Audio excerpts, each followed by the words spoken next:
Rachel, we've talked a lot tonight about the importance of timing that slide perfectly. And tonight we've seen some really, really great slide tackles, but clearly there, just a little bit mistimed. And even if it's slightly off, can cause an injury like that. That is certainly never good to see. No, and especially not somebody of Anna Rico's talent and just her overall presence on the team. You know, we mentioned earlier, even though she's a sophomore, she is really considered to be one of those veteran players because of how many newcomers there are and just how much she has stepped up this year. I remember in a previous game, Randy Waldrum had said, you know, she kind of stepped her level up this year. You might not see it with the goals, you might not see it with the assists, but she has really stepped her level up in regard to being a team leader and a team player. So unfortunate to see her down right there, but hopefully she's able to get up soon. To end the first half tonight between the Panthers and Eagles, a lot of scoring opportunities, but still 0-0. Yeah, it's a great outing from the Panthers, keeping it even on both offense and defense. Nice to see Amanda West get a few touches. Adelie Paloma with, I believe, the best shot of the match so far, although that save from Auger was pretty darn good too. But I think so far Pitt's going into the halftime feeling pretty good about themselves. Boston College, I think they want a few more chances. I think they want Smith to get the ball a little more. So interesting to see what kind of adjustments Coach Lowe is going to make coming out.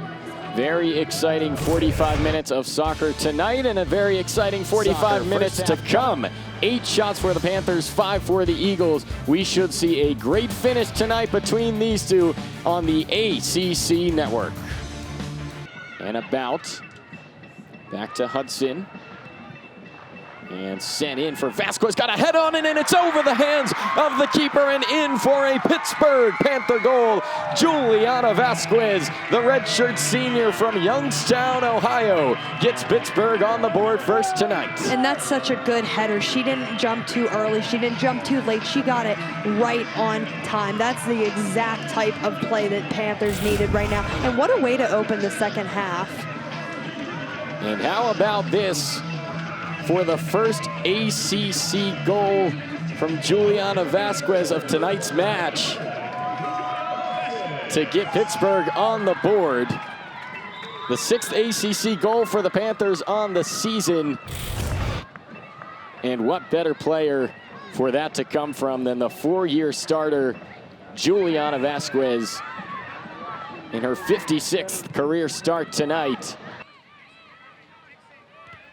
I think by stories you mean nightmares, because they don't want that to happen for this team. These freshmen have obviously taken a lot of pride in being a Pitt Panther, and even some of those transfer players, out of 17 freshmen, 4 transfers, having someone like Holly Olding be named a captain. These are players that have come to this program for a reason. They believe in it. They believe in the vision that Coach Waldrum and his staff have prepared for them. And you know, only 2 seniors on this team, and you're going to be losing them next year. And one of them possibly, you know, your goalkeeper. But still, I think that's why Coach Waldrum has given so many young players good minutes in the non-conference games. All 3 goalkeepers have played this season, and it's just a testament of balance.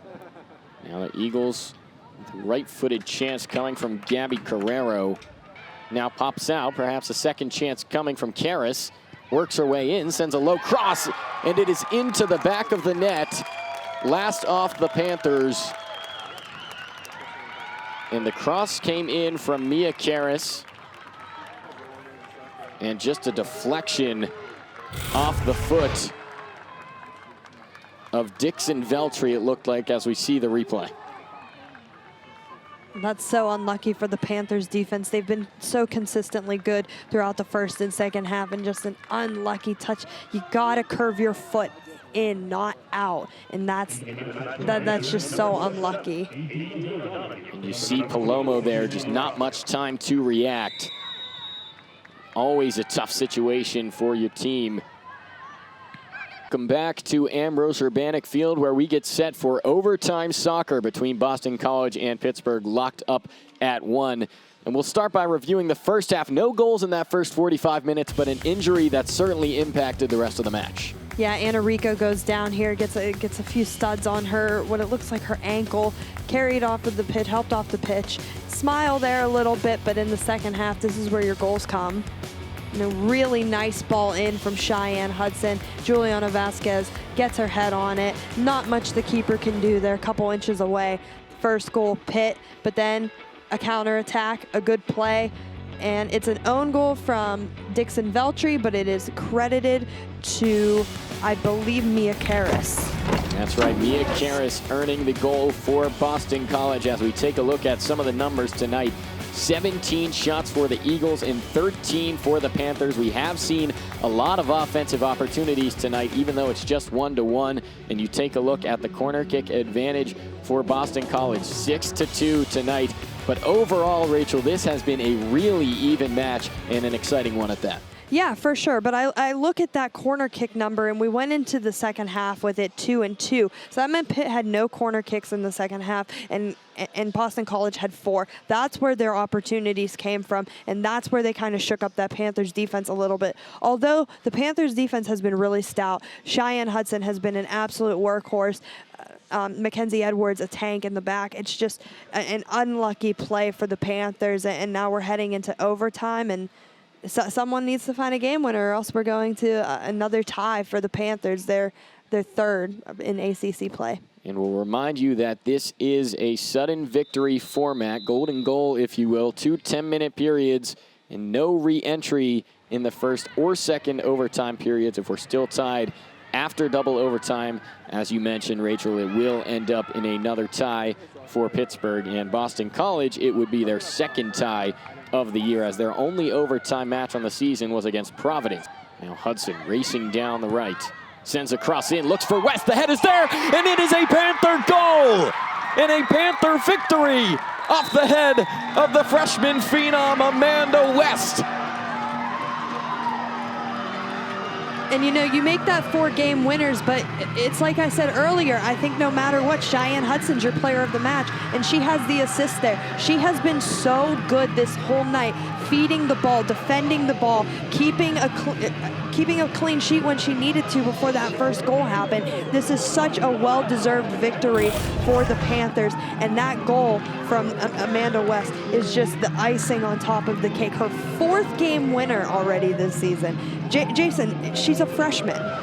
It's amazing to see how a freshman does these things in these big moments and just absolutely tears the competition. And Hudson, another freshman. It's really great to see these partnerships forming and this program really evolving. Unlucky for the keeper there, not much she could do there. You have to tip your hat off to Auger. She had a really nice game with that excellent save against Rachel, you and I are on the left side here for the Panthers in terms of their direction, where they will be going. And we saw the ball being used plenty of the first half on the opposite side of us over on that left side in the first. And now it'll be right up close here with us, as they like to use Paloma over there on the left side. And now over here it's Madison Clayton, and Amanda West appears to be the lone player up top, and not far behind her is Rachael.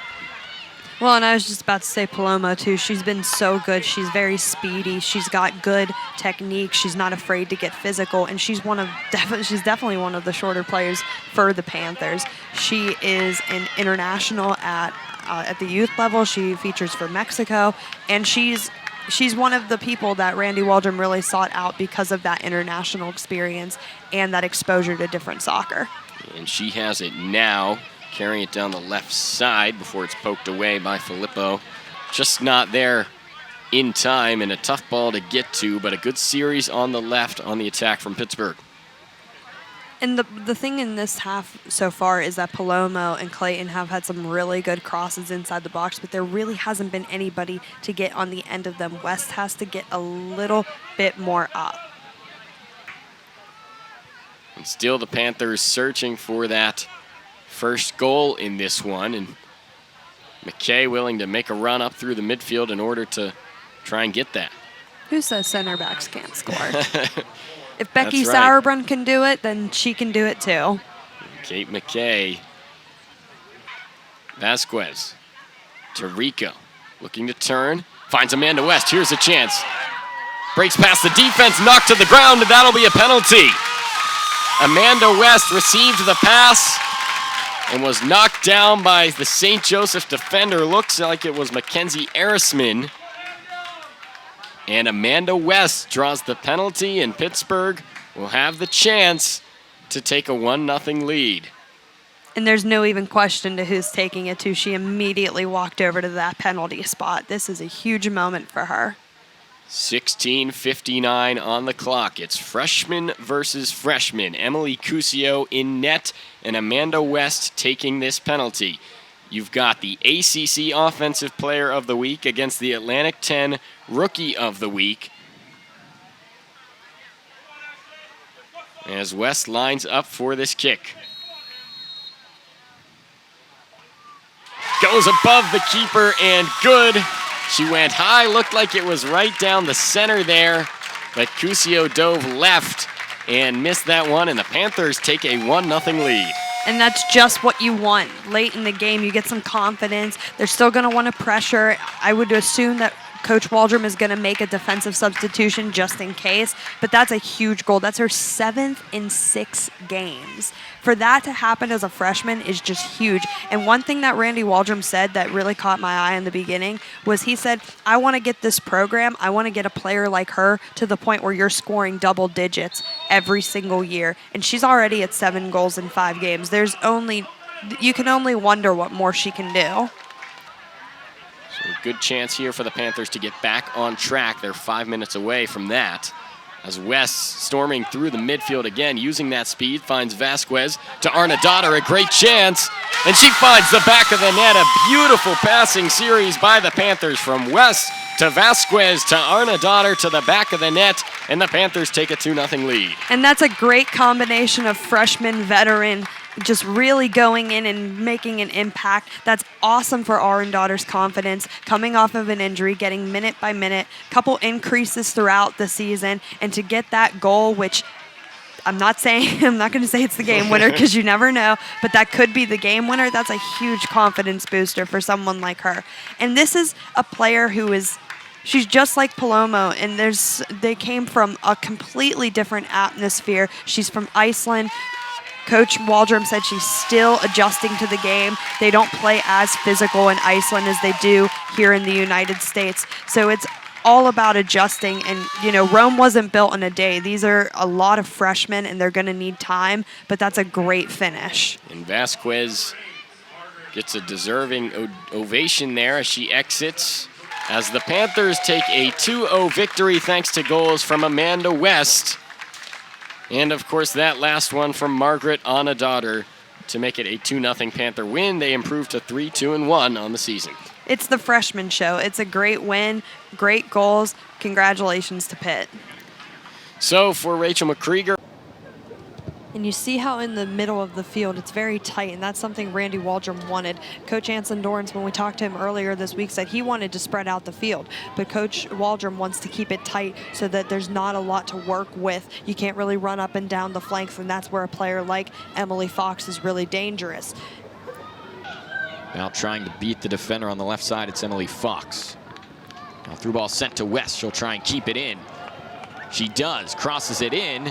Pressure there, and the Panthers able to scoop it up and score the goal off the Amanda West pass. How about that? An early goal from the Panthers to put them up 1-0, and it's Vildon Cardisler to start us off today. Yeah, I think that's just a bit of a defensive breakdown there for UNC. I don't think anybody was tracking Vildon Cardisler or really guarding Amanda West all that well. It's not too often you'll see a ball get by Emily Fox, who is a U.S. national team defender, has 3 caps with the team, but she's able to get scored upon. It's a great ball from Amanda West. Just not so great defense, sloppy defense there from UNC, and Pitt takes the early lead in this one. Rachael, you mentioned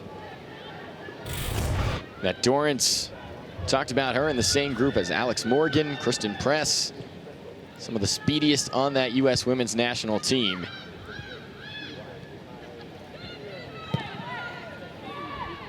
And when she's on that team, she's playing with so many different internationals that have come from UNC. That's how great this program is. It's produced so many national team players. We just saw Crystal Dunn and Jess McDonald, a few of them, lift up the World Cup trophy this summer. It's the excellence of the program is just so, it's second to none, really. And when we talk to Coach Dorrance, it's not just Emily Fox that he hopes gets another chance with the national team, but he thinks that Macy Bell can get a chance with the national team. He really likes the way his defense looks, and he really hopes that the next coach, albeit we don't know who that is quite yet, he hopes that they give them a call. And you know, there's so many great players that have come out of the program. Lucy Braun's named in there, who plays for Lyon, who the Tar Heels played in preseason.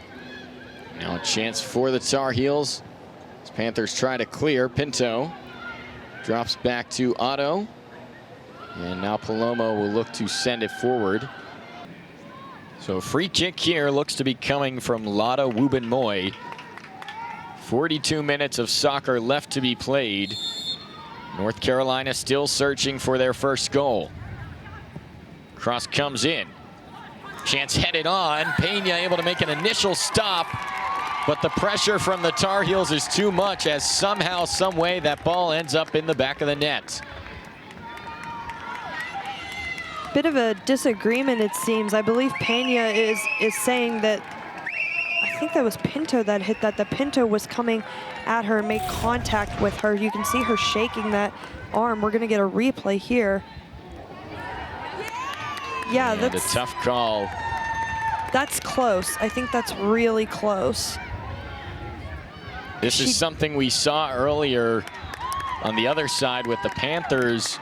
It was Madison Clayton with an attacking attempt on Mars Josephson, and they ultimately did blow the whistle and say that Josephson was in an unsafe position as a keeper, and to avoid that, gave North Carolina a free kick in a similar circumstance there, Rachel, but this time North Carolina earns the goal. And you know, Pitt's being put in a position like they were this past Thursday with Boston College. You have all of this momentum, you get this lead, and then all of a sudden it's diminished. But as we saw on Thursday, they came back to win in overtime. This team, and Randy Waldrum has said it so many times, it's the most resilient team that he's ever coached, and he is really, really proud of how these players never just give up. They just stay in the game, they keep making chances, they don't just sit back defensively. So I think the pressure, they're going to need to put pressure. Now they're facing an entirely new goalkeeper.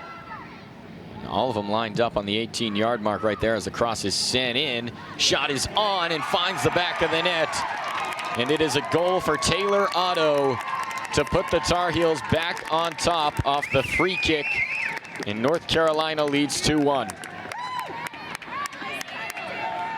You know, that's really unfortunate for all the momentum that Pitt had. That's a wonderfully taken ball on a set piece play. It jumbles around a little bit, somehow manages to find Otto. She gets enough of the ball on her foot so it doesn't go over the crossbar, but it doesn't go to the side of the post. So that's a well done taken kick. And North Carolina, as dominant as they are, they find a way back to reclaim this game. And really all of the momentum, I think the momentum is completely shifted to North Carolina, and it's up to Pitt to find a way to get that momentum back. And now the Tar Heels add a third goal to their tally for the day from Rachael Dorwart. And the Panthers tried to clear that ball out, but this North Carolina offense just too strong as Rachael Dorwart is able to give North Carolina a 2-goal lead with just under 15 to go. And that might be that extra touch that we were just talking about, Alex. She gets the ball, able to dribble it around inside the box a little bit. Defense needs to be a little bit tighter there for Pitt. Not much Pena can do there. She's stretched out as much as she can. And the native of Mechanicsburg, about 4 hours away from here, slots home the third goal. 3 unanswered goals now for North Carolina. You know, I think as the clock winds down, I think that Pitt needs to be proud of what they did, especially in the first half of this game. When we talked to Coach Waldron before the match, he said he wanted to give North Carolina a game. He wanted to frustrate them, and he did that. And scoring against a team that did not let up a single ACC goal yet this season is something to be extremely proud of. I think if this result stands, as North Carolina gets another chance here, but it's blocked by Mackenzie Edwards, I think even if this result stands, that you know, it's a learning experience. It's a takeaway for the Panthers, and it's a positive one at that. You're finding a way to get other people that isn't just Amanda West to find the back of the net. Your defense is getting tested. You understand now what holes might be where and what needs to be fixed. I think that, you know, all in all, it's been a pretty good showing for the Panthers defense today.